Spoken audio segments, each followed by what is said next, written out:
Kajian Kitab.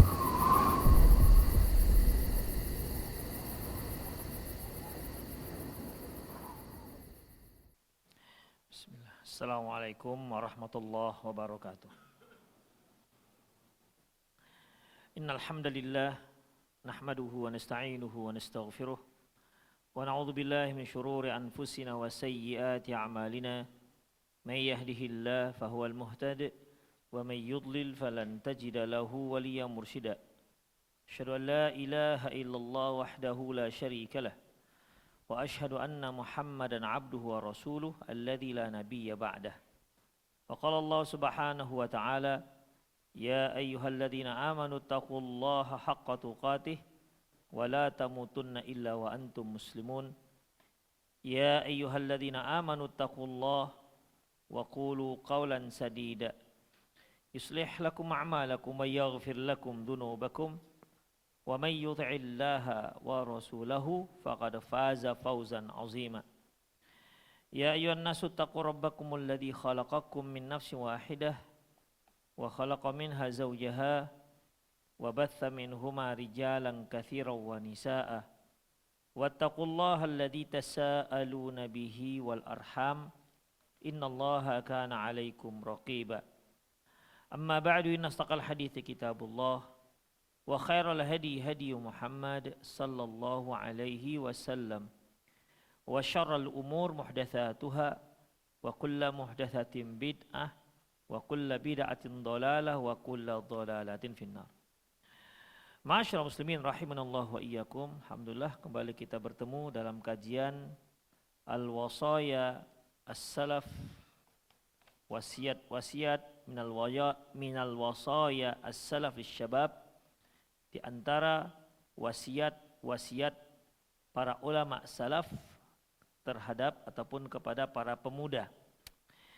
Yang lalu telah kita bacakan beberapa paragraf terkait dengan muqaddimah yang ditulis oleh Syekh Dr. Abdul Razak bin Abdul Muhsin Abbad. Lantas beliau di sini menyebutkan ada sebuah hadis yang diriwayatkan oleh Imam Hakim An Ibni Abbas radhiyallahu anhuma, dari Abdullah bin Abbas radhiyallahu anhuma, qala, dia berkata, qala Rasulullah sallallahu alaihi wasallam, Rasulullah sallallahu alaihi wasallam bersabda, li rajulin wa huwa ya'idhuh. Beliau berkata kepada seseorang dan saat itu sedang memberinya nasihat. Igtanim khamsan qabla khamsin.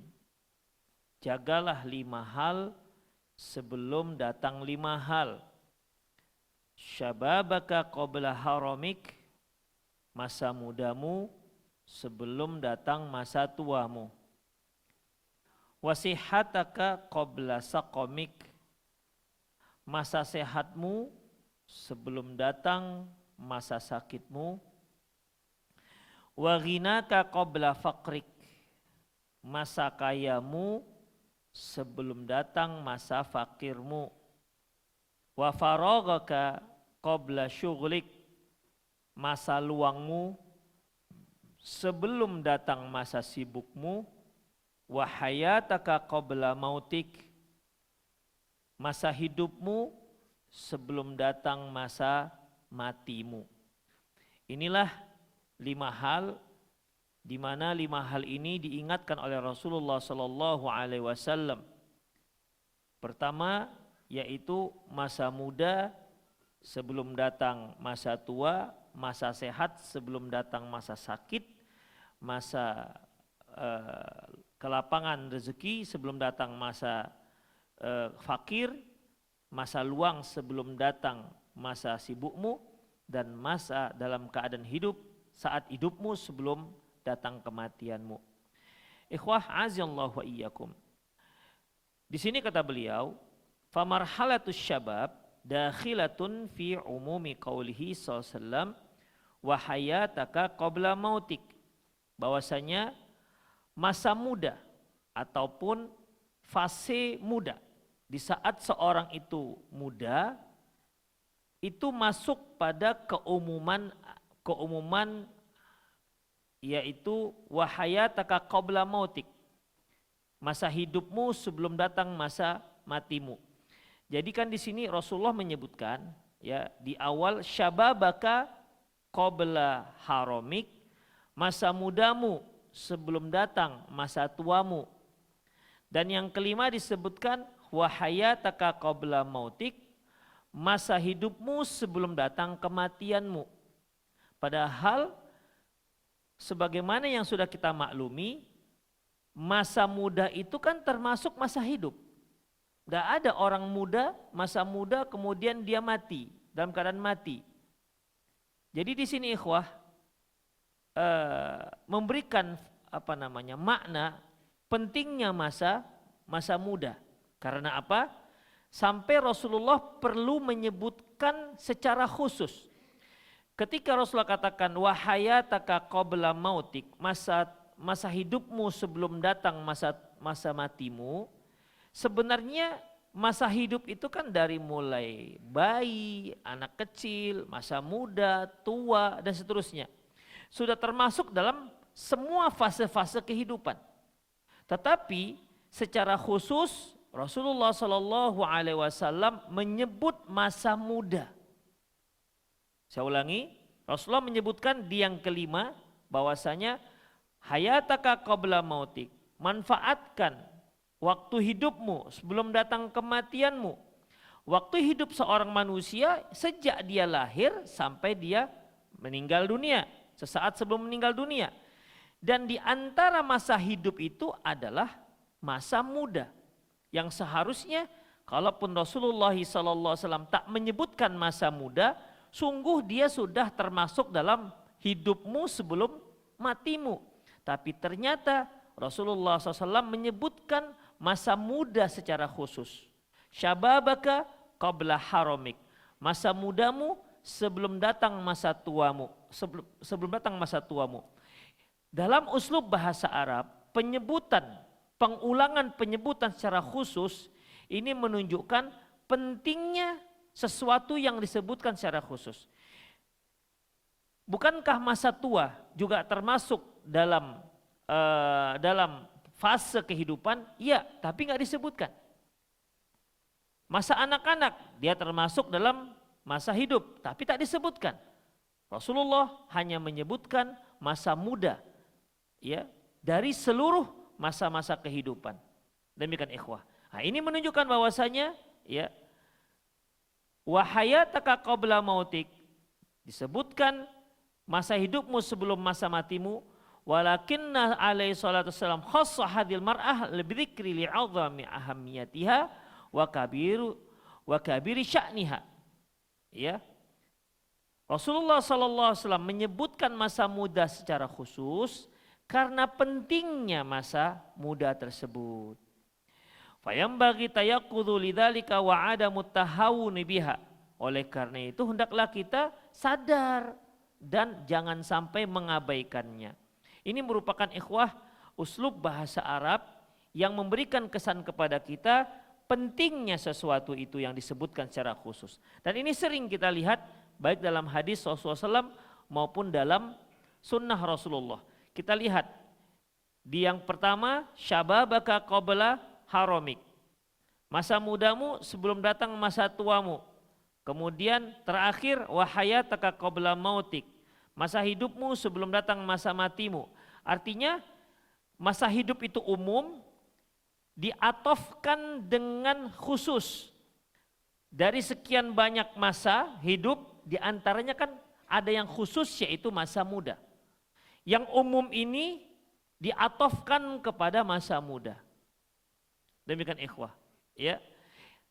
Saya berikan contoh ikhwah rahimanallahu wa iyyakum, yaitu atofnya, mengatofkan umum terhadap yang khusus. Seperti kalau kita lihat dalam surat An-Naml ayat 91, Allah Subhanahu wa taala menyebutkan innama umirtu an a'buda rabba hadhil baldatal ladzi harramaha walahu kullu syai'.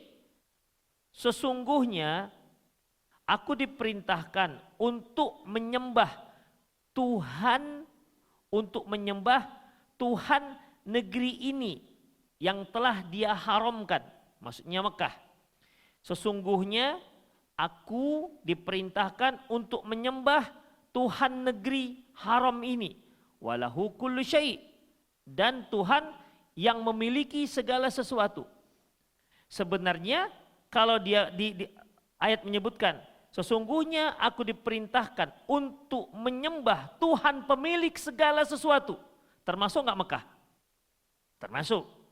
Tetapi secara khusus Rasulullah, Allah menyebutkan innama umirtu an a'buda rabb hadzal balad alladzi harramaha. Aku diperintahkan untuk menyembah Tuhan pemilik negeri yang Dia haramkan ini, maksudnya negeri Mekah ini. Walahu kullu syai', dan untuk Dia segala sesuatu. Contoh lain ikhwah, dalam surat Al-Baqarah ayat 169. Allah Subhanahu wa taala surat Yunus ayat 5, Allah Subhanahu wa taala firman, "Lita'lamu adadas sinina wal hisab." Agar kalian mengetahui jumlah, agar mengetahui bilangan tahun dan hisab dan bilangan-bilangan yang lainnya. Di sini ikhwah, secara umum bilangan-bilangan. Adapun disebutkan secara khusus yaitu bilangan tahun. Agar kalian mengetahui bilangan apa saja? Bilangan bulan, bilangan hari, semua bilangan. Tetapi secara khusus Allah menyebutkan bilangan agar kalian mengetahui bilangan ataupun jumlah tahun. Kalau dikatakan agar kalian mengetahui semua jumlah-jumlah, semua bilangan-bilangan, maka termasuklah dalamnya bilangan tahun. Contoh lain ikhwah. Dalam surah Al-Hujur ayat 87 Allah Subhanahu wa taala firman, "Walaqad atainaka sab'am minal mathani wal Qur'anil 'azim." Ya Muhammad, sesungguhnya kami telah berikan kepadamu sab'am mathani. Sab'am mathani ini 7 ayat yang agung, maksudnya Al-Fatihah. Ya Muhammad, sesungguhnya kami telah memberimu surah Al-Fatihah dan Al-Qur'an. Padahal Al-Fatihah termasuk Al-Qur'an. Ya kan? Jadi kalau dikatakan ya Muhammad, sesungguhnya kami telah memberikan kepadamu Al-Qur'an, termasuk Al-Fatihah. Termasuk. Tapi di sini Allah Subhanahu wa taala menyebutkan secara khusus Al-Fatihah, yaitu sab'am masani. Ya Muhammad, sesungguhnya kami telah memberikan kepada engkau Al-Fatihah dan Al-Qur'an. Padahal Al-Fatihah itu termasuk Al-Qur'an. Tak pun disebutkan Al-Fatihah sudah termasuk dalam kategori Al-Qur'an. Disebutkan Al-Fatihah secara khusus menunjukkan Al-Fatihah itu satu surat yang sangat penting. Makanya disebut dengan Ummul Kitab. Ibunya kitab, ibunya Al-Qur'an. Demikian ikhwah rahimanallahu wa iyyakum. Contoh lain. Dalam surah Al-An'am ayat 162. Qul inna salati wa nusuki. Sesungguhnya salatku, ibadahku. Ikhwah, di mana di situ yang umum dan mana yang khusus? Sesungguhnya salatku, ibadahku, wa mahyaya wa mamati lillahi rabbil alamin. Sesungguhnya salatku, ibadahku, hidupku dan matiku milik Allah Subhanahu wa taala Rabbul alamin. Sesungguhnya salatku, ibadahku, mana yang umum dan mana yang khusus? Salat secara khusus umum, ibadahku. Kalau dikatakan sesungguhnya ibadahku, hidupku dan matiku, termasuk enggak salat di situ? Termasuk. Tetapi ternyata disebutkan salat secara khusus dari ibadah-ibadah yang lain. Padahal ibadah itu bukan hanya salat, zakat, haji, apalagi kurban dan lain-lainnya. Tetapi karena pentingnya masalah salat, disebutkanlah salat secara khusus. Maka inna salati wa nusuki wa mahyaya wa mamati lillahi rabbil alamin. Itu umum dilanjutkan dari yang khusus. Jadi yang di depannya itu khusus. Salat itu khusus, setelahnya umum. Terkadang dibalik. Terkadang ikhwah dibalik.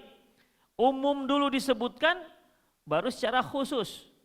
Misalnya nih kalau bahasa kita, misalnya ada seorang anak yang bernama Umar. Si Umar ini kita katakanlah dia murid kelas 2. Maka saya katakan seluruh murid kelas 2 masuk kelas dan Umar. Padahal si Umar murid kelas 2. Tapi saya sebutkan si Umar secara khusus. Tanpa saya sebutkan si Umar, sebenarnya Umar sudah termasuk. Umar termasuk murid kelas 2, saya katakan seluruh murid kelas 2 masuk ke kelas. Dan Umar juga. Loh, gak disebutkan Umar, sebenarnya Umar sudah masuk. Tapi kenapa Umar disebutkan secara khusus dari nama-nama yang lain? Ini Umar berarti ada istimewanya. Mungkin karena bandelnya, ya. Kalau gak disebutkan secara khusus gak masuk dia. Demikian. Itu menunjukkan sebuah keistimewaan. Demikian ikhwah. Jadi yang umum dulu disebutkan, baru yang khusus. Kalau yang sebelumnya khusus dulu, baru umum. Contohnya ikhwah rahimanallah wa iyyakum, yaitu firman Allah Subhanahu wa taala, tanazzalul malaikatu waruh. Surat apa? Tanazzalul malaikatu waruh. Surat apa? Hah? Surat Zal. Sambung aja zal-zalah, mana ada itu. Hah? Tanazzalul malaikatu waruh. Al-Qadar. Tanazzalul malaikatu waruhu fiha bi'idn rabbihim min kulli amr. Dan turunlah pada malam itu tanazzul malaikah, malaikat-malaikat dan ruh. Ruh itu malaikat Jibril. Disebutkan secara khusus, berarti Jibril adalah malaikat yang istimewa dibandingkan malaikat-malaikat yang lain, sehingga dia disebutkan secara khusus. Al-Baqarah ayat 28, Allah mengatakan, Hafidhu 'alas salawati. Ini 128 apa 28? Coba lihat. Hafidhu 'alas salawati was salatil wusta. Salat wusta itu ada yang menyebutkan salat asar, ada yang menyebutkan salat subuh, ada yang menyebutkan salat isya. Tapi ayat menyebutkan jagalah salat-salat dan salat wusta. Jagalah salat-salat, kan semua salat. Dan salat wusta. Salat wusta ini seperti yang kita katakan tadi, ada yang menyebutkan salat asar, ada yang menyebutkan salat isya, ada yang menyebutkan salat subuh. Intinya apapun maknanya, ya, ada yang menyebutkan zuhur, salat pertengahan. Apapun maknanya ikhwah, apakah dia salat zuhur, asar, isya atau maghrib, dia disebutkan secara khusus. Hafidhu 'alas salawati was salatil wusta. Jagalah seluruh salat-salat dan salat wusta. Disebutkan secara khusus. Padahal kalau tak disebutkan juga dia sudah termasuk dalam kalimat. Jagalah semua salat-salat, ya sudah. Tak perlu disebutkan dan sampai-sampai seperti ini ikhwah mananya. Dan terutama salat, begitu. Ya, disebutkan secara khusus dikarenakan pentingnya ini. Contoh lain. Allah Subhanahu wa ta'ala firman, ya ayyuhalladzina amanu la yaskhar qaumum min qaumin asa ayyakunu khairam minhum. Wahai orang beriman, janganlah suatu kaum menganggap remeh kaum yang lain, karena bisa saja kaum yang dianggap remeh lebih baik ketimbang kaum yang meremehkan. Yang dikatakan kaum itu terdiri dari apa ikhwah? Anak-anak, apalagi orang dewasa, perempuan termasuk kaum enggak? Hah? Termasuk enggak kaum perempuan? Masuk. Memang kalau ini kaum siapa ini gitu? Perempuan enggak masuk, laki-laki aja. Perempuan masuk, laki-laki masuk, anak-anak, orang dewasa. Janganlah satu kaum meremehkan kaum yang lain. Karena bisa saja yang diremehkan itu lebih baik ketimbang yang meremehkan. Di ayat berikutnya, wala nisa'um min nisa'in. Dan janganlah kaum wanita meremehkan kaum wanita yang lain. Padahal wanita ini sudah masuk dalam kategori kaum. Terus kenapa wanita disebutkan? Disebutkan lagi secara khusus. Tandanya mak-mak ini memang suka meremehkan orang. Peremehan-peremehan itu terjadi sering pada kaum mama-mama, hingga perlu disebutkan secara khusus. Wala yaskhar qaumin qaumin asa ayyakunu khairum minhum. Wala nisa'um min nisa'in asa ayyakunna khairum minhun. Janganlah wanita meremehkan wanita yang lain, karena bisa saja wanita yang diremehkan lebih baik ketimbang yang meremehkan. Wanita disebutkan secara khusus padahal wanita itu sudah termasuk dalam kategori kaum. Demikian ikhwah.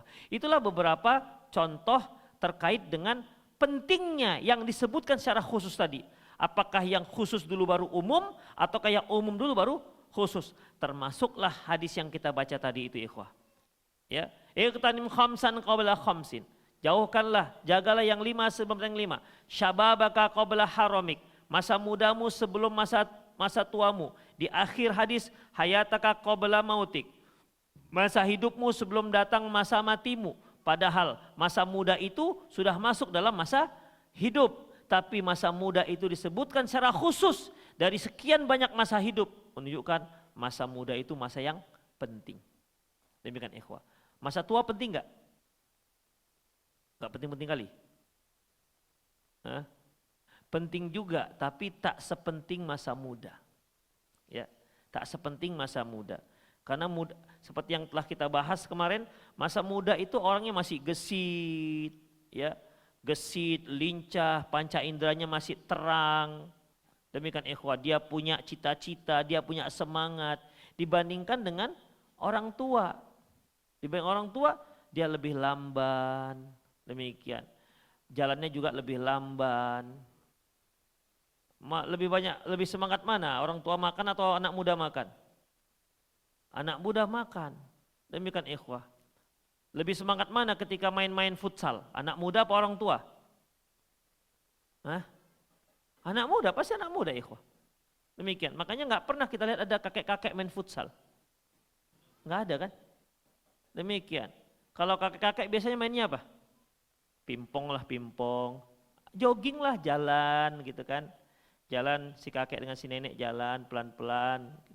Demikian, itu dia. Kenapa? Memang masanya itu sudah masa menunggu matahari terbenam gitulah kira-kira. Jadi menunggu, sambil menunggu ini ya banyak-banyaklah ibadah kepada Allah Subhanahu wa taala. Tanda tangan sudah enggak laku, udah pensiun. Demikian, tinggal menunggu apa lagi? Ketika seorang masih kecil, dia ingin masa remaja, masa muda. Masa muda itu kan banyak keinginannya. Ketika dia masih jomblo, apa yang diinginkannya? Hah? Nikah. Setelah nikah, apa yang diinginkannya? Anak. Setelah punya anak, apa yang diinginkannya? Cucu. Udah kan? Cucu. Oke, anak sudah, cucu sudah, istri sudah satu. Kemudian ya rumah, kendaraan, itulah dia ikhwah. Sudah dia dapat itu semua, sudah sampailah usianya 65 tahun, 70 tahun. Apa lagi diinginkannya? Mungkin dia mikir kawin lagi. Kalau antum-antum masih muda ini, ada nggak terlintas pernah mau nikah lagi? Ngaku aja lah. Ada nggak kira-kira yang, kan terlintas itu bukan berarti harus. Ada nggak terlintas? Cocok juga nih kalau nikah lagi. Ada nggak gitu? Ada. Masih muda. Coba saya tanya mana kakek-kakek. Ini gara-gara kajian yang lalu mungkin ya, kakek-kakek nggak datang lagi. Demikian ikhwah. Ketika dia usia 70, 75, ada nggak dia terlintas nikah lagi? Saya yakin nggak ada lagi. Terus apa dia? Kepingin punya anak? Nggak ada anak lagi. Cucu sudah bergelimpangan di depan dia. Mau punya anak bagaimana? Apa lagi diinginkannya? Apa yang lagi diinginkannya? Istirahat. Apa istirahatnya? Yang diinginkannya itulah persiapan dia. Persiapan dia dalam menjelang kematian. Demikian ikhwah. Jadi di saat seperti itu mereka banyak di masjid, nongkrongnya juga di masjid, tengkarnya juga di masjid. Itu kakek-kakek soleh-soleh itu begitu, di masjid semua tengkarnya di situ. Karena nggak ada lagi tempat tengkar dia. Mau di kantor udah nggak dipakai. Demikian ikhwah. Makanya kan umumnya BKM itu anak-anak muda atau anak-anak tua? Anak-anak tua, maksudnya orang tua. Hah? Orang tua kan? Demikian ikhwah. Itulah dia. Makanya kalau orang yang sudah tua fokus dengan ibadah itu wajar. Orang yang sudah tua fokus dengan ibadah itu satu hal yang wajar. Tetapi kalau anak muda yang fokus ibadah, giat ibadahnya ini yang luar biasa. Demikian ikhwah. Anak muda dia punya program apa? Jalan, fitness. Untuk olahraga aja satu hari itu seminggu tuh berapa kali dia? Demikian ikhwah. Iya kan? Program makan. Kalau orang tua ketika makan yang dipikirnya apa? Enaknya atau zat-zatnya? Zatnya dipikirkan yang apa zat yang terkandung atau enaknya? Zatnya ikhwah. Kolesterolnya banyak kolesterolnya ini. Ini gulanya. Coba antum anak muda. Yang penting murah meriah walaupun banyak micinnya. Iya kan? Yang penting enak. Apalagi di situ ada tambahan satu lagi. Gurih dia, tambah gurih yaitu gratis. Waduh. Insya Allah itu. Orang tua makannya pakai akal sudah ikhwah. Enggak pakai selera lagi. Enggak apa-apa mereka makan enggak pakai garam. Yang penting sehat. Antum mau makan enggak pakai garam? Enggak temakan ikhwah. Demikian ikhwah. Itulah dia. Ya, orang tua. Makanya di masa muda ini apabila dia terkontrol ibadahnya bagus, Masya Allah. Ibadah anak muda lebih besar pahalanya ketimbang ibadahnya orang tua.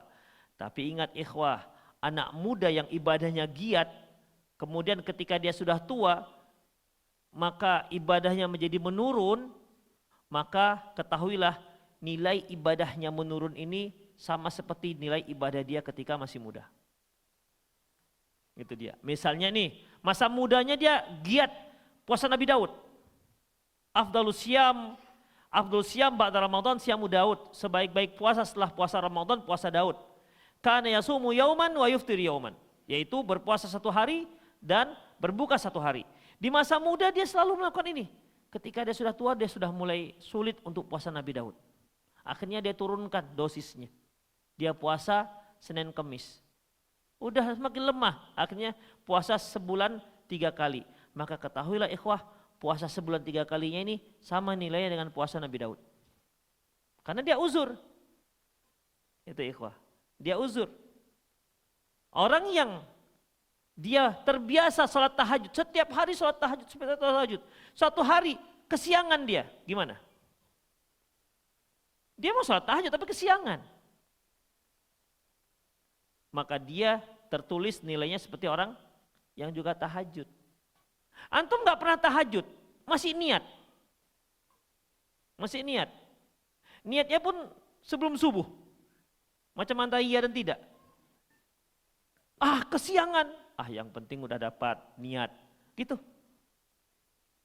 Niat itu hanya bisa didapati pahalanya ketika dia sudah azam. Sudah tekad. Itu ikhwah. Rahimanallah wa iyyakum. Baik, kita lihat lagi. Makanya Allah Subhanahu wa taala Rasul pernah mengatakan sab'atun yudhilluhumullah fi yaumil la dhilla illa dhilluh. Ada 7 orang yang nanti di hari kiamat akan diberikan naungan oleh Allah Subhanahu wa taala di hari yang tiada naungan selain naungan Allah. Di antaranya yaitu syabun nasya'a fi ta'atillah. Anak muda yang berkembang di atas ketaatan kepada Allah Subhanahu wa taala. Demikian ikhwah. Anak muda itu banyak seleranya. Matanya masih terang. Makanya nengok cewek dari jauh tuh masih nampak dia. Kalau orang tua nggak nampak, 2 meter baru nampak, 1 meter. Oh cewek katanya. Udah nggak nampak ikhwah. Dan juga nggak tahu lagi entah mana yang cantik, mana yang tidak, nggak tahu lagi sudah kabur. Anak muda kan masih tahu. Kadang-kadang suara kelebatan jilbab akhwat tuh dia. Plak. Akhwat ini nih katanya. Demikian ikhwah. Itu anak muda, dia masih punya semangat untuk itu semua. Demikian. Masih punya cita-cita tinggi. Makanya di saat fase seperti itu, jika dia dalam ketaatan kepada Allah, Masya Allah, ya, dia seorang pemuda yang masih hot lah, ya, masih panas darahnya. Lewat seorang akhwat dia tunduk. dengan kalau si akhwat tadi itu lewat di hadapan orang tua yang sudah bungkuk, tunduk juga sama-sama bungkuk, sama-sama tunduk. Gimana kira-kira? Besar pahala yang mana? Anak muda yang tunduk atau orang tua yang tunduk? Kenapa anak muda yang tunduk? Iya.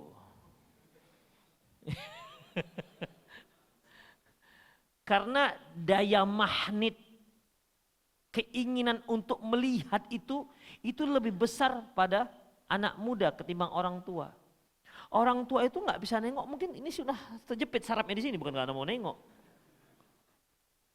Demikian, bisa saja seperti itu. Dia nggak ada mau tengok apa yang ditengok, udah kabur. Demikian. Tapi kalau anak muda, ketika dia tahu ini glowing ini gitu kan, tapi astagfirullah begitu. Itu dia. Jadi walaupun ada bisikan, kau tunduk ya, barang bagus tuh. Demikian. Tapi enggak, astagfirullah. Masya Allah. Makanya pahalanya lebih besar. Ya, pahalanya lebih besar. Kalaupun terlihat oleh dia, kan ada setan membisikkan. Bagus juga ini dijadikan istri. Bisikan itu ada. Tapi kalau kakek-kakek 70 tahun, bisikan, bagus juga dijadikan istri. Mungkin ditampar si nenek, tahu diri dong. Demikian ikhwah, itulah dia yang namanya masa muda. Demikian ikhwah. Makanya buku ini nasihat khusus untuk anak-anak muda. Baik. Kemudian, wa an ibni Mas'ud radhiyallahu anhu, anna Nabiya sallallahu alaihi wasallam qala, bahwasanya Nabi SAW bersabda, la tazulu qadamu ibni Adam yaumal qiyamati min indi rabbih hatta yus'alu an khamsin. Bahwasanya kaki anak Adam tidak akan beranjak dari Tuhannya, tidak akan beranjak dari tempatnya di hari kiamat nanti sampai dia ditanya akan 5 hal. An umrihi fima afnah, akan ditanya tentang usianya, kemana dia habiskan. Usia itu ikhwah dari mulai dia lahir sampai dia meninggal, itulah usia. Akan ditanya tentang usianya, kemana dia habiskan. Wa an syababihi fima ablah, dan masa mudanya kemana dia habiskan. Wa an malihi min aina iktasaba wa fima anfaqa, dan akan ditanyakan tentang hartanya dari mana dia dapati dan kemana dia habiskan. Wa madza amila fima alima, dan apa saja yang telah dia amalkan dari ilmu yang telah dia dapat. Di sini ikhwah, Rasulullah SAW mengatakan dia akan ditanya tentang usianya, kemana dia habiskan, dan akan ditanya masa mudanya, kemana dia habiskan. Di sini ikhwah tentang ditanya usia. Usia itu kan ada usia anak-anak, usia muda, usia tua. Itu semua termasuk dalam usia.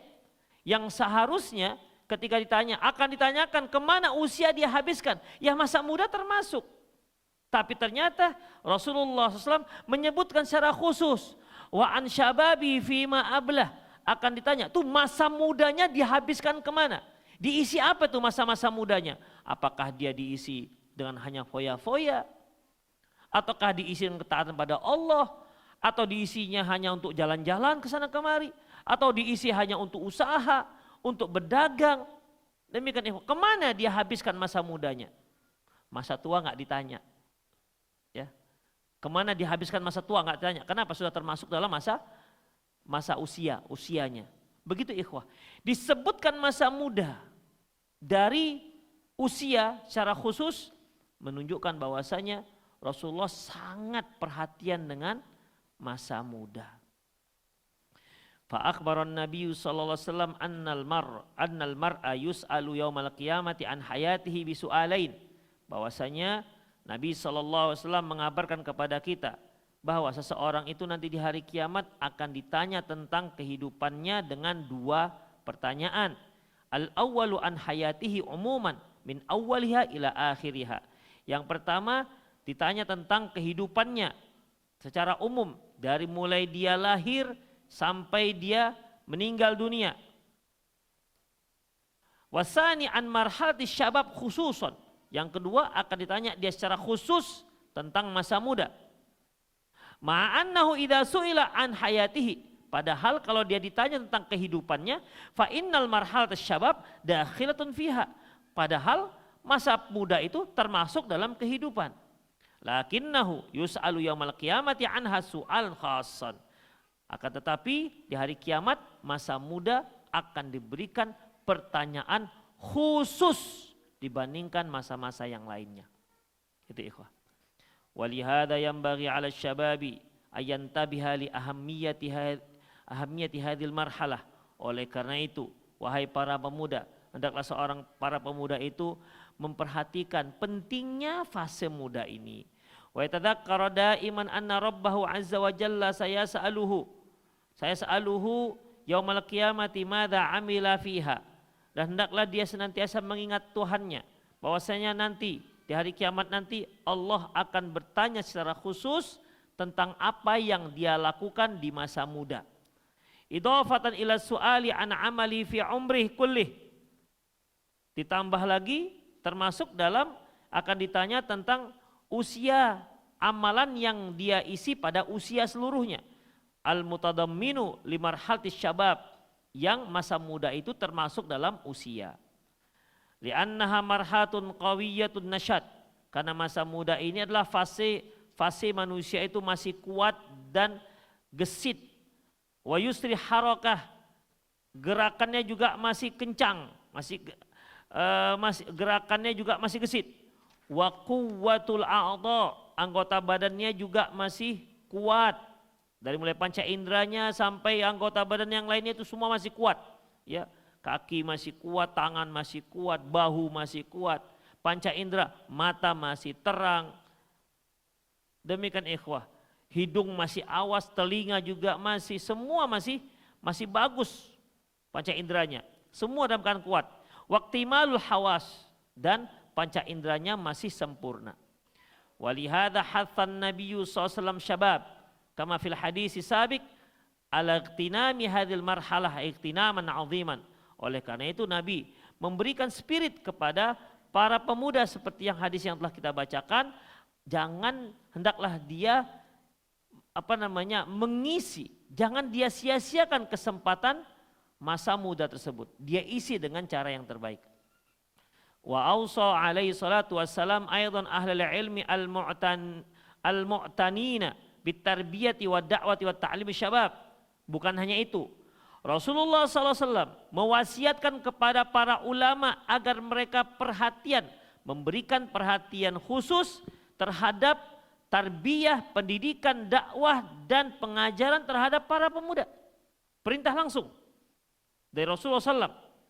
Beliau memerintahkan langsung para ulama memberikan perhatian khusus untuk mendidik dan mendakwahi para pemuda. Lianna syababa yahtaju ila inayatin wa mulatafatin wa rifqin wa tawaddudin wa takhbibin lahu fil khairi wa ahli. Karena para pemuda ini butuh, ya, dia memerlukan perhatian khusus, kelembutan, dan dia diberi spirit untuk mencintai kebaikan dan pelaku-pelaku kebaikan. Hatta la yatakhattafahu ahlul batil. Jangan sampai mereka disambar oleh pelaku-pelaku batil. Artinya anak muda ini malah jangan sampai mengikut kebatilan-kebatilan. Wa arbabul muharramat, dan para pelaku-pelaku dosa. Demikian ikhwah. Karena memang masa muda ini kan masa apa ya ikhwah? Masa kepingin tahu. Ya, masa ingin tahu. Ini bagaimana, itu bagaimana. Demikian ikhwah. Ya, makanya seperti para pengedar-pengedar itu di awalnya mereka bisa ngasih gratis. Ya, bisa ngasih gratis. Setelah dia lihat para pemuda ini ternyata mulai candu, baru dia katakan bayar. Demikian. Jadi seorang pemuda itu biasanya rasa ingin tahunya itu lebih kuat ketimbang orang tua. Makanya diarahkan dia. Rasa ingin tahunya itu diarahkan kepada agama. Jangan diarahkan kepada hal-hal yang enggak penting. Itu ikhwah. Minimal dia diarahkan untuk ilmu pengetahuan umum yang memang penting. Jangan sampai dia terarahkan kepada hal-hal yang enggak bermanfaat, apalagi yang sampai merusak kehidupannya. Itu ikhwah. Dan ini kan perlu orang-orang dewasa. Perlu orang-orang tua untuk mengayomi anak-anak muda seperti ini. Demikian ikhwah. Rasulullah SAW di awal-awal dakwah beliau, banyak itu yang mendukung dakwah beliau itu anak-anak muda. Seperti yang kita katakan kemarin, yang dikatakan muda itu dari usia 17 sampai 51. Itu dianggap semua masih muda, masih gesit. Itu ikhwah, masih gesit. Makanya orang-orang inilah yang mengayomi anak muda. Jangan sampai dia biarkan anak muda ini bingung mau ngapain. Jangan sampai dia biarkan anak muda ini berkeliaran ke sana kemari. Setan itu lebih mudah untuk menggoda anak-anak muda. Makanya anak-anak muda yang tidak yang tidak terdidik, yang tidak terekrut untuk dakwah, kita lihat bagaimana kehidupan mereka. Hari-hari bicara perempuan aja. Itu ikhwah. Seolah-olah kehidupannya juga hanya untuk perempuan. Bertemu apa yang dibicarakan biasa anak muda? Anak-anak muda yang umum-umum ini. Kalau bertemu apa yang dibicarakan? Biasanya.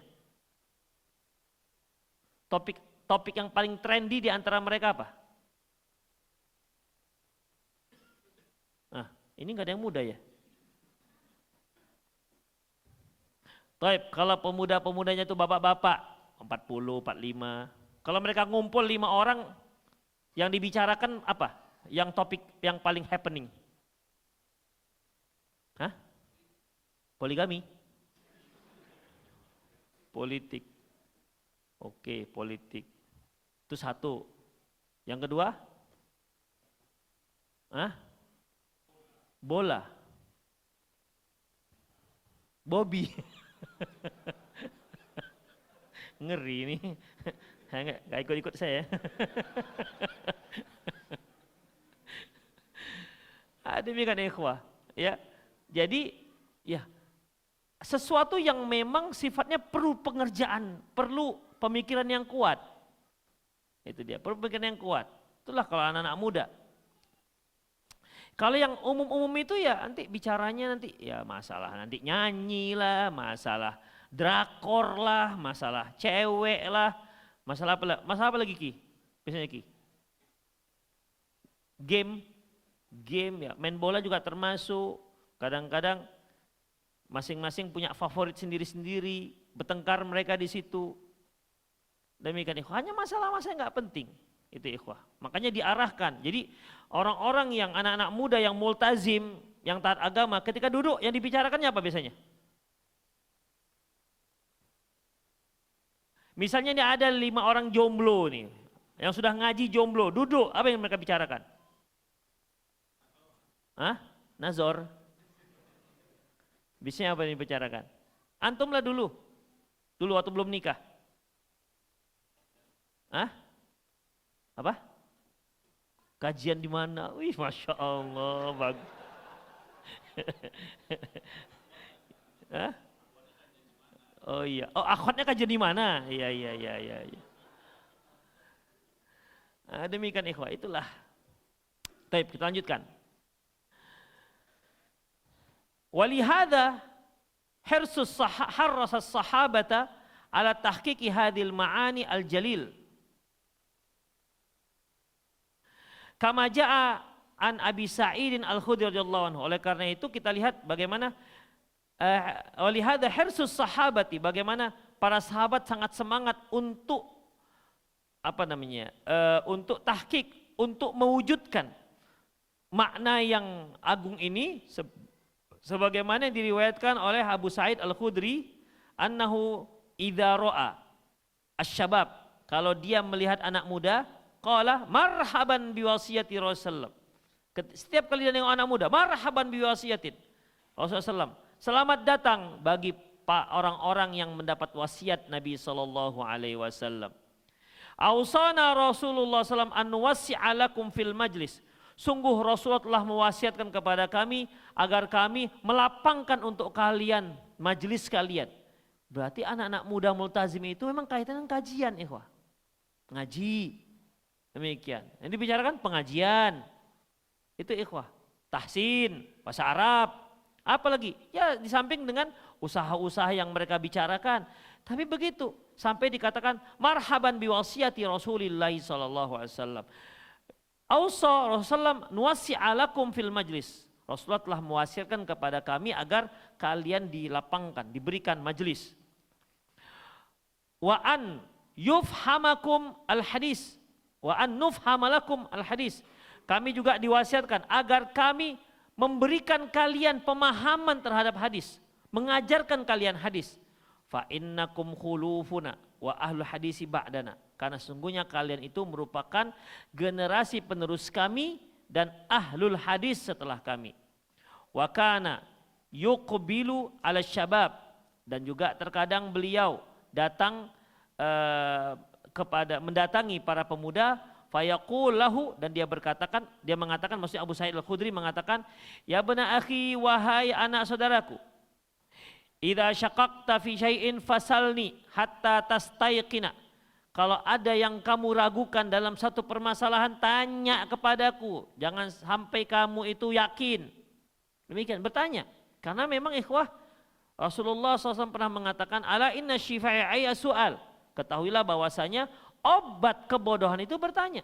Jadi Sa'id Ibnu Musayyib mengatakan, kalian tanya, jangan malu-malu, tanya. Kadang-kadang kan ikhwah anak muda ini, kalau nggak disuruh bertanya, dia nggak mau bertanya, malu, segan dengan orang tua. Segan dia. Jadi harus yang tua-tua ini, yang sudah senior-senior ini berusaha agar mengkondisikan agar anak-anak muda itu tak malu bertanya. Demikian ikhwah. Jangan sampai si anak muda mau bertanya, begitu melihat yang senior nampak berkelas lah gitu kan, gayanya begitu berwibawa. Akhirnya anak muda pun segan nanya, nanti salah tanya, begitu. Jadi, ikhwah rahimanallah wa iyyakum, harus ada kedekatan terhadap anak-anak muda ini. Apabila ada sesuatu yang membuat kalian ragu, tanya, ya, sampai kalian yakin. Fa innaka idza in tansarif 'alal yakin ahabbu ilayya min antan sarifa al syak. Sungguh kalian pergi dariku dalam keadaan membawa keyakinan, itu lebih aku sukai ketimbang kalian pergi dalam keadaan penuh keraguan. Dalam Islam ini ikhwah nggak perlu ragu. Bahkan kalau ada keraguan, ada sikap-sikap kita untuk menghadapi keraguan. Seperti ikhwah Rasulullah pernah katakan, da' ma yaribuka ila ma la yaribuka. Tinggalkan yang kamu ragu, lakukan yang kamu tak ragu. Misalnya ini antum mau masuk sebuah restoran. Restoran misalnya kok ada khomer-khomernya. Boleh enggak? Pergi tempat lain, masih banyak tempat makan yang lain. Minang Maimbau misalnya, Minang Sakato, Sederhana, yang Melayu, yang Mandailing, banyak rumah makan yang lain. Kenapa kok yang itu yang tapi bagus, ini view-nya bagus. Apa view bagus? Demikian, mau makan atau mau rekreasi di situ? Karena model-model ikhwah anak-anak muda ini sekarang, apalagi yang memang mereka punya pitih, punya duit, dia bukan hanya mau makan tapi ingin suasana gitu kan. Demikian ikhwah. Jadi dalam masalah ini ragu, tinggalkan, selesai ceritanya. Demikian, ragu tinggalkan. Apalagi ikhwah, contohnya Rasulullah mengatakan, idza wajada ahadukum fi batni syai'an fala yansarifanna minal masjid hatta yasma' sautan aw yajrihan. Apabila kalian sedang sholat, merasakan sesuatu di perut kalian, maka jangan dia batalkan sholatnya sampai dia mencium baunya atau mendengar suaranya. Itu semua dalam kaedah untuk meninggalkan keraguan. Kita sholat nih, kemudian keluar nggak ya sesuatu? Kan kalau keluar sesuatu yang membuat ragu itu kan yang silent itu kan ikhwah. Tapi kalau itu sudah selesai. Itu jangan untuk ragu-ragu lagi. Ragu saya ini. Jangan lagi, kalau itu sudah jelas. Ya, kalau yang begitu sudah jelas. Yang ragu ini kan yang dia sepertinya macam gitu itu yang ada demikian, ini yang keluar apa enggak ya gitu. Demikian, ragu. keluar apa tidak. Maka jangan dia batalkan sampai dia mendengar suaranya atau dia mencium baunya. Kalau tak ada suaranya, dia ragu nih keluar apa enggak. Enggak ada suaranya, enggak ada baunya, sudah tutup, enggak ada, enggak batal. Selesai. Kalaupun memang ada yang keluar, dimaafkan. Habiskan ceritanya. Jadi bukan dari rakaat pertama, dipikir sampai rakaat ketiga, keempat, keluar enggak, keluar enggak, keluar enggak. Demikian. Sedangkan enggak ada yang ragu saja kita sering lupa rakaat, apalagi ada yang ragu-ragu kayak gini. Demikian ikhwah. Enggak ada yang kita pikirkan, enggak ada yang kita pikirkan, tetap enggak khusyuk. Apalagi ini. Ini setan ikhwah. Ya, setan. Dihembus-hembusnya di dubur itu supaya kita menjadi ragu. Kalau dia berhasil ikhwah membuat kita ragu-ragu, maka setiap sholat akan dibuatnya seperti itu. Akan setiap sholat. Demikian. Kalau antum habis wudhu masuk ke masjid, batal enggak ya? Batal enggak ya? Antum perikutkan itu. Maka setiap wudhu ke sana, setiap kemari itu akan ragu terus. Batal enggak ya? Balik lagi, wudhu lagi. Batal enggak ya? Balik lagi. Begitu ikhwah. Jadi setan akan memanfaatkan itu. Dalam Islam hilangkan keraguan itu. Demikian ikhwah. Ya. Seperti misalnya, innal halala bainun wa innal harama bainun wa bainahuma umur mustabihat. Yang halal jelas, yang haram jelas. Kalau halal kan jelas boleh dimakan, boleh dilakukan. Yang haram jelas tidak boleh dilakukan dan tidak boleh dimakan. Tapi di antara keduanya ini yang enggak jelas. Ragu. Dibilang halal sepertinya sih haram. Dibilang haram sih sepertinya halal. Demikian ikhwah. Dibilang haram ini daging sapi. Dibilang halal datangnya dari Australia gitu kira-kira. Demikian ikhwah. Disembelih dengan cara syar'i enggak ya? Tapi ini daging sapi jelas. Dimakan apa enggak? Hah? Udahlah bismillah lah, gratis gitu. Tinggalkan masih banyak daging yang lain. Enggak perlu kita makan daging yang begini-begini. Kenapa? Karena kita ragu. Demikian ikhwah. Karena kita ragu. Makanya diajarkan anak-anak muda ini jangan sampai ada keraguan atas sebuah kebenaran. Demikian ikhwah. Makanya jangan sampai mendengar yang syubhat-syubhat. Begitu ikhwah. Supaya dia tidak ragu atas kebenaran. Wa kana Ibnu Mas'udin idza ra'a asy-syabab yatlubuna al-ilma. Ibnu Mas'ud apabila dia melihat anak muda yang nuntut ilmu, qala marhaban biyanabi'il hikmah wa masabihidz zulam. Selamat datang bagi sumber-sumber mata air hikmah dan penerang dalam kegelapan. Wa khulqanis thiyab, yang sederhana pakaiannya. Wa judadil qulub, hatinya masih baru. Hati masih baru ini wah masih cerdas. Ya, masih cerdas. Ngapal masih mudah. Ya, antum kan rata-rata anak muda ini masih mudah ngapal. Mudah ngapal. Hei, mudah nggak ngapal? Misalnya rata-rata kami Ustadz udah 2 juz 3 juz lah kami alhamdulillah gitu. Karena mudah ngapal. Antum kira-kira mudah ngapal nggak? Ngapal Quran udah mudah? Masih muda ada tuh antum? Hah? Berarti sekarang masih mudah ngapal. Gimana? Hah? Lumayan susah apa mudah? Itu ikhwah. Karena hatinya masih mudah. Masih baru katanya. Judadil qulub, hatinya masih baru.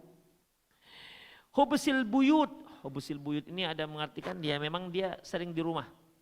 Beda kan dengan yang sudah senior akan sibuk dirinya. Rehani kulli qabilah, dan menjadi apa namanya?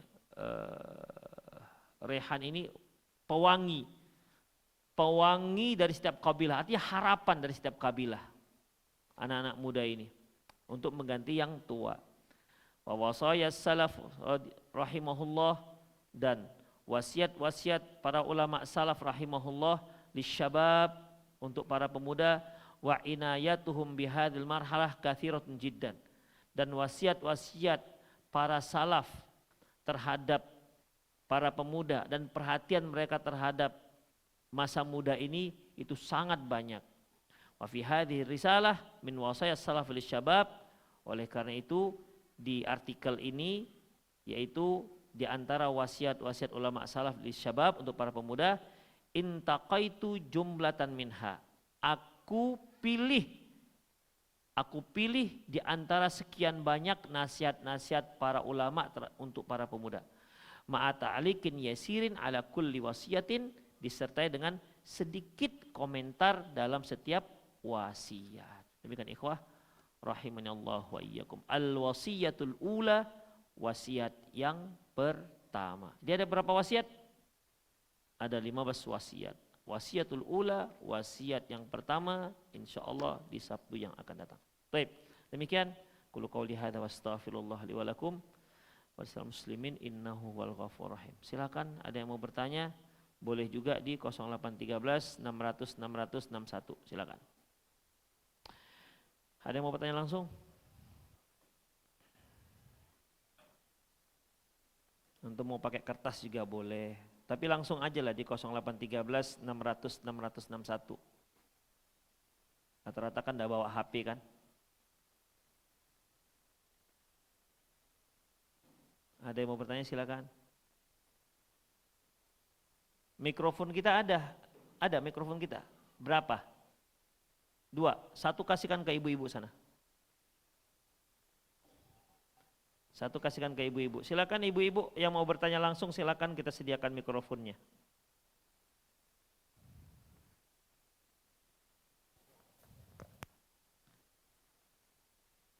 Itu silakan diambil ibu.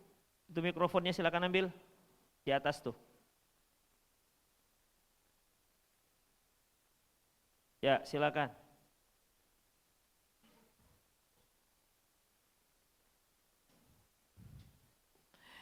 Ustadz, bagaimana kita menyikapi dengan sakratul maut, kematian, nikmat kubur, fitnah kubur, dan surga neraka?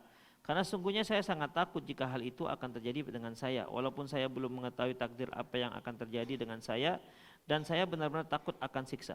Ikhwan rahimanallahu wa iyyakum, sudah seharusnya seorang muslim takut terhadap siksa neraka. Sudah seharusnya siksa kubur. Ya. Dan Allah Subhanahu wa taala menceritakan kepada kita tentang siksa kubur dan siksa api neraka. Rasulullah SAW lebih detail lagi menceritakan kepada kita bagaimana siksaannya dan bentuk-bentuk siksaannya, baik di kuburan maupun di neraka. Ini fungsinya apa ikhwah? Supaya kita mempersiapkan.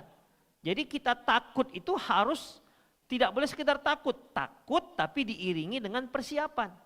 Demikian ikhwah. Misalnya ini, kita takut ketemu harimau. Maka apa yang kita lakukan? Jangan jalan ke hutan. Kalau kita takut ketemu harimau, saya takut ketemu ular, saya takut dengan buaya. Kalau antum takut dengan buaya, jangan mandi di kolam asam kumbang sana itu. Banyak buaya di situ. Namanya juga dia takut. Demikian. Ya, jadi dalam masalah ini yang terpenting bukan sekedar takut, tapi apa efek dari rasa takut itu. Bagaimana cara dia menghindarkan diri dari neraka? Ya dia banyak beramal soleh, mohon ampun kepada Allah atas setiap dosa-dosa yang dia lakukan. Itu maksudnya.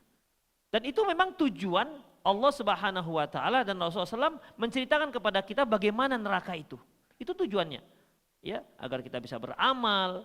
Makanya ikhwah, semakin yakin seorang dengan hari akhirat, semakin mudah dia untuk beramal soleh. Itu ikhwah. Semakin yakin orang dengan surga dan neraka, semakin mudah dia untuk menginfakkan hartanya. Karena kalau tidak ikhwah, dia akan berpikir, dia yang bekerja siang malam sudah dapat, kemudian dia berikan kepada orang lain. Dengan harapan dia akan dapatkan nanti hari akhirat. Bayangkan ikhwah, kalau dia nggak yakin, enak sekali nih yang miskin-miskin ini. Kita yang capek kerja, dia tinggal nampung. Kan begitu ikhwah. Tapi karena keyakinan dia itu sebagai, keyakinan dia itu membuat dia lebih mudah untuk dermawan. Makanya Rasulullah pernah katakan, wassadaqatu burhan. Dan sedekah itu merupakan burhan. Burhan itu sebagai bukti akan yakinnya kita dengan hari akhirat. Demikian ikhwah. Kalau semua kita yakin dengan hari akhirat, insya Allah masjid kita letter U-nya sebentar lagi akan selesai. Yang letter U-nya. Demikian ikhwah. Rahimani Allah wa iyyakum. Itulah dia. Ya.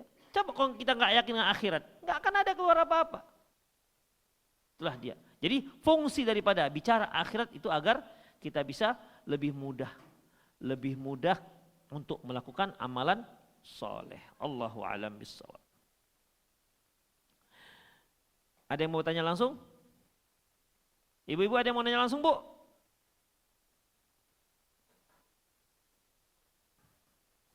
Apakah saat membaca doa kunut nazilah boleh lihat HP, Ustadz? Karena kan doa dalam sholat harus berbahasa Arab.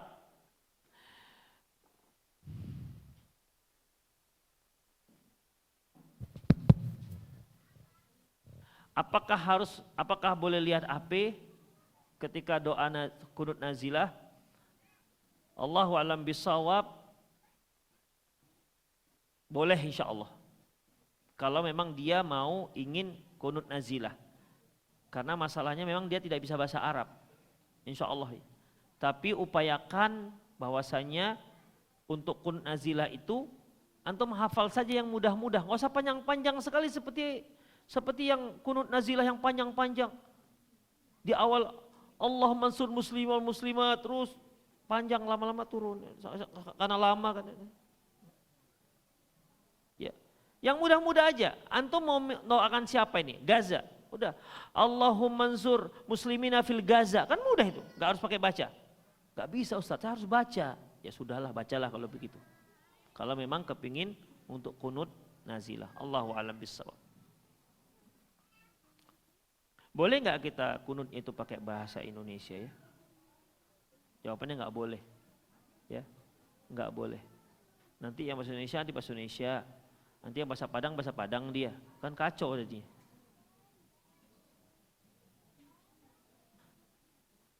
Apakah diperbolehkan jika dalam kondisi safar belum sampai tujuan mampir ke tempat makan kondisinya sudah pas masuk adzan zuhur. Namun karena rombongan ingin makan dulu, sholatnya ditunda setelah makan tidak ikut jamaah yang mukim. Apakah boleh? Boleh, tidak ada masalah. Bahkan ketika antum mukim juga boleh. Ya. Ketika makan sudah terhidang, kemudian adzan berkumandang. Ya. La sholata bihadrati ta'am kata Rasulullah. Tidak ada sholat dengan hadirnya, terhidangnya makanan. Demikian. Antum bertamu, enggak mukim nih, enggak safar, mungkin sebelah masjid. Bertamu, kemudian terhidang makanan. Begitu mau makan, adzan berkumandang. Jadi bagaimana? Makan dulu. Makan. Boleh tambah? Boleh, silakan, kenapa enggak boleh? La sholata bihadrati ta'am. Tidak ada sholat dengan hadirnya makanan. Jadi gimana? Dahulukan makan. Enggak Ustaz, saya lebih mendahulukan panggilan Allah Subhanahu wa ta'ala ketimbang panggilan perut. Demikian. Tengoknya ayamnya 3 potong, orangnya 5 orang. Ya gimana jadinya dia mau sholat? Ini kalau lama-lama bisa habis ini. Makanya makan dulu ikhwah. Makan dulu. Tapi ingat, jangan ada rekayasa. Setiap mau azan dihidang. Setiap mau azan dihidang. Itu kan cari alasan supaya nggak ke masjid namanya. Dek, nanti pokoknya azan, tengok jadwal azan zuhur ya dek. Nah, 5 menit sebelum itu hidang. Demikian. Itu berarti rekayasa nggak dibolehkan. Itu ikhwah. Jadi nggak harus pakai safar di sini, nggak ada hubungan safar.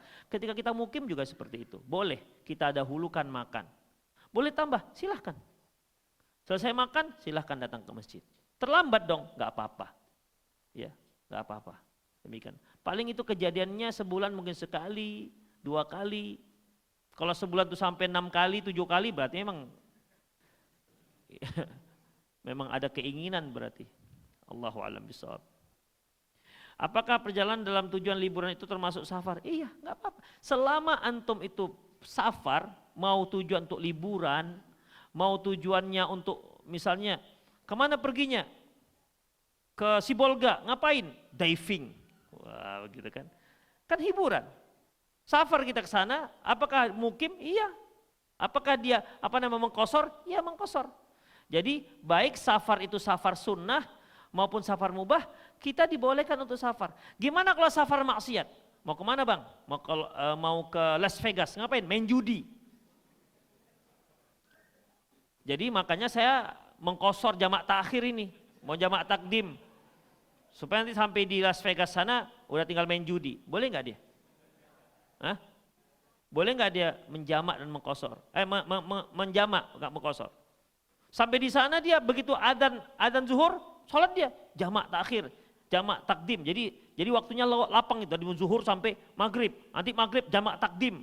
Jadi sampai isya lanjut lagi gitu sampai tahajud. Tapi main judi, boleh dia lakukan itu jamak qasar. Hah? Untuk masalah supaya main judinya lapang. Boleh? Boleh. Hah? Iya, judinya maksiat, kosornya kan enggak. Masih syukur dia itu sholat. Setahu saya main judi itu enggak ada deh jamak takdim di situ. Demikian ikhwah. Jadi memang ada sebagian ulama mengkaitkan bolehnya mengkosor ataupun menjamak sholat itu hanya untuk safar ketaatan. Tapi yang rojih tidak. Selama dia masih dalam kategori musafir, maka dia boleh menggunakan fasilitas rukhsah ataupun keringanan itu. Baik menjamak maupun dia mengkosor. Dibolehkan. Ya, itu dibolehkan. Allahu a'lam bishawab. Ada enggak yang mau nanya langsung?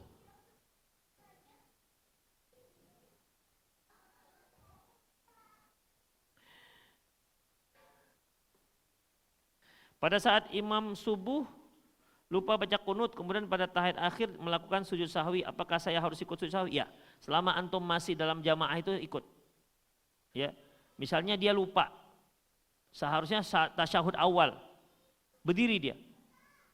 Udah, dia berdiri. Begitu subhanallah, balik dia duduk. Kemudian dia nanti di akhir tasyahud. Kita sebagai makmum gimana? Kok tasyahud? Sujud sahwi? Apakah kita sebagai imam yang lupakan dia? Awak kan gak lupa tadi. Udahlah biar aja dia sujud sahwi begitu. Enggak. Selama dia masih imam, masih berjamaah, belum keluar dari jamaahnya, maka makmum wajib untuk mengikuti imam. Ya, wajib untuk mengikuti imam. Masya Allah. Habis baterainya.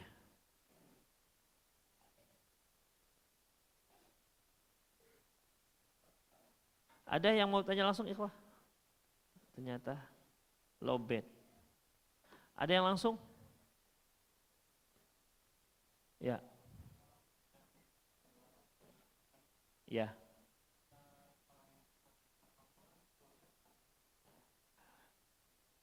Makanan sudah dihidang, tapi dia tetap sholat. Yang lain makan, dia sholat. Apakah sholatnya sah? Sah. Sholatnya sah. Demikian ikhwah. Tapi mana lebih afdol? Dia makan dulu atau sholat dulu? Zohir daripada hadis, ya. Zohir daripada hadis dia makan dulu. Tapi Allahu a'lam bishawab, kalau kita lihat sebab mengapa Rasulullah sallallahu alaihi wasallam membolehkan makan dulu, itu kan keterkaitan hati terhadap makanan. Kita sudah makan dari rumah, kenyang, bertamu dengan teman. Di sana kita dihidangi makanan. Makanannya genjer, kangkung. Kita tadi makannya makan steak. Demikian, daging. Udah kenyang. Adzan berkumandang. Genjernya, kangkungnya sudah dihidangkan. Gimana? Makan genjer dulu? Atau langsung ke masjid? Hah? Ke masjid. Kenapa demikian? Karena hatinya tidak terpaut dengan itu. Justru kalau dia di situ makan genjer, malah gelisah dia. Aduh, terlambat lah kita nih. Gitu jadinya. Karena dia nggak begitu suka, ikhwah. Atau makanannya nggak dia suka, dihidangkan, ya. Tapi makanannya nggak dia suka. Tengoknya, misalnya apa? Makanannya taiso mercon. Tahu dia nggak bisa dia makan pedas itu. Tengoknya cabai rawit itu potong-potong di atas taiso mercon. Ini kalau saya makan mencret langsung. Terus makan dulu baru sholat. Dia tahu mudorotnya kalau dia makan ini. Ya, dia sholat. Karena dia lihat ini bahaya nih makan ini. Tapi bagi yang memang tahan pedas, memang suka pedas level 5 gitu kan. Memang makannya itu cabai rawit aja. Demikian, nggak ada apa-apa pun yang penting cabai rawit dia makan dah. Makan cabai rawit aja pun dia mau dia. Yang penting makan. Demikian. Dia selera dengan itu, berarti nanti ada kaitan dengan keterkaitan hati dengan makanan tersebut. Jadi Allahu a'lam bishawab, kalau memang tidak ada keterkaitan hatinya dengan itu, silahkan dia sholat. Tapi kalau terhidangnya makanan membuat dia jadi nggak khusyuk, maka makanlah dia dulu. Apalagi kalau dia tercium baunya begitu kan, dia lapar, aromanya Masya Allah, sudah terhirup dia baunya. Pergi dia sholat, itu kan terngiang-ngiang, kok terngiang-ngiang ke di hidung ya. Demikian masih terhirup-hirup gurihnya, itu akan membuat dia menjadi tidak khusyuk. Allahu a'lam bishawab. Afwan, ternyata ini banyak lagi pertanyaan di sini, tapi ternyata HP-nya lowbat, mati. Ada yang bertanya langsung silakan. Atau antum coba diganti pakai kertas yang tadi tanya. Atau kita pulang aja, ya silakan. Ya, pakai. Bagaimana cara mengkomunikasikan kepada BKM masjid bahwasanya kalau imam tersebut Al-Fatihahnya berantakan, Ustadz? Dan gimana berantakannya itu gimana? Berserak-serak gitu gimana? Seperti makhorijul hurufnya salah, ya kan, yang bisa mengubah makna Al-Fatihah tersebut. Bagaimana cara mengkomunikasikan kepada BKM tersebut, dan kebetulan imamnya itu ketua BKM-nya, Ustadz. Syukron, Ustadz. Ya. Assalamualaikum. Tergantung siapa yang akan mengkomunikasikannya. Kalau antum yang mengkomunikasikannya jangan. Apalagi ketua BKM-nya senior. Apalagi to the point, maaf Pak ya, Al-Fatihah Bapak itu maaf boleh berantakan. Antum kena pecat nanti dari situ. Iya berantakan ya, iya, gak usah kalau lagi sholat di sini. Demikian. Ya karena usia itu juga, ikhwah, komunikasi dengan yang usia, berbeda usia, itu juga punya cara tersendiri. Demikian ikhwah. Jadi kalau antum mengetahui imamnya membacanya memang lahnul jali, kesalahan yang parah, boleh bicara. Karena masalahnya ikhwah, masalah tajwid itu nggak ada khilafiyah. Misalnya si imam baca alhamdulillahi rabbil ngalamin, misalnya begitu kan, itu nggak ada khilafiyah. Pak maaf Pak, bukan ngalamin, bukan alkam. Wahabi ya, Wahabi, nggak ada itu. Kalau masalah tajwid itu nggak ada seperti itu. Ya, jadi boleh kita bicara dengan, mungkin ada ustadznya, misalnya pas imam jadi imam, ada ustadz di situ. Menurut ustadz gimana sih bacaan imam kita ini? Bagus nggak? Bisa nggak kita ikut? Tanya ke dia, jadi biar dia nanti yang menyelesaikan. Itu ikhwah. Kalau tajwid itu masih mendingan ikhwah. Kalau seandainya sudah kita lakukan berbagai macam cara, enggak juga. Karena mungkin orang segan dengan dia. Dia sudah tajwid yang enggak beres, bacaannya juga berserakan, gemetar lagi. Alhamdulillah. Udah gemetar-gemetar begitu ikhwah. Jadi enggak mau juga. Pilih masjid lain aja udah. Kalau sampai yang khotoknya itu lahnul jali, salahnya salah yang bisa merubah arti. Tapi kalau salahnya karena enggak ada gunahnya, ya, karena gak ada gunahnya, kurang dengung, itu apa-apa. Ya, itu gak ada masalah, karena gak sampai dia merubah arti. Allahu a'lam bishawab. Ada lagi? Ibu-ibu yang mau nanya silakan Bu. Tolong anaknya Bu dijaga, jangan digedor-gedor, itu masjidnya belum jadi loh.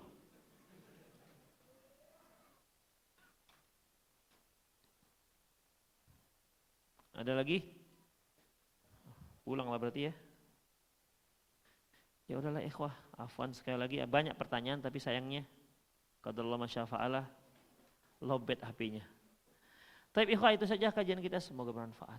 Ya, lebih kurang mohon maaf, insyaallah pada kesempatan yang akan datang kita akan masuk pada al-wasiyatul ula, wasiat yang pertama. Dan artikelnya ini kalau diterjemah kecil gini aja, nggak banyak. Kecil. Demikian. Ya coba diupayakan untuk dimiliki. Demikian. Taib. Aku qouli hadza wa astaghfirullah li wa lakum wal muslimin innahu wal ghafurur rahim. Subhanakallah bihamdik asyhadu an la ilaha illa anta astaghfiruka wa atubu ilaih. Wa sallallahu ala nabiyina Muhammad wa ala alihi wa ashabihi jami'in. Wa akhiru da'wana alhamdulillahirabbil alamin. Assalamualaikum warahmatullahi wabarakatuh.